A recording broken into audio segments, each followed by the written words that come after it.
Anjarakandy dental college വിദ്യാർത്ഥി നിതിൻ രാജിന്റെ മരണത്തിൽ പ്രതിയായ ഡോക്ടർ MK റാമിനെ വിശദമായി ചോദ്യം ചെയ്യാൻ പുതിയ അന്വേഷണ സംഘം.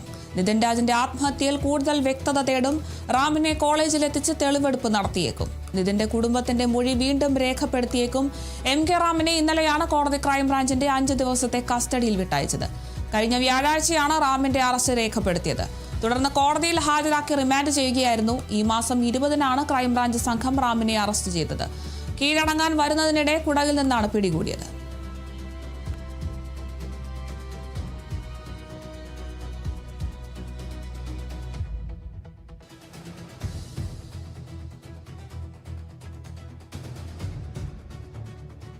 കോഴിക്കോട് വടകരയിൽ ലഹരി കേസിൽ BRC അധ്യാപികമാർ പിടിയിലായ കേസിൽ പ്രത്യേക അന്വേഷണ സംഘം യോഗം ചേരും.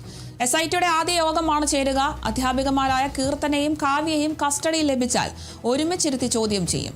സംഘത്തിൽ നിരവധി പേർ ഉൾപ്പെട്ടിട്ടുണ്ടെന്ന നർക്കോട്ടിക് ഡിവൈഎസ്പിയുടെ റിപ്പോർട്ടിന്റെ അടിസ്ഥാനത്തിലാണ് പ്രത്യേക അന്വേഷണ സംഘത്തിനെ രൂപീകരിച്ചത്. ഇരുവരെയും സർവീസിൽ നിന്നും പിരിച്ചുവിട്ടിരുന്നു.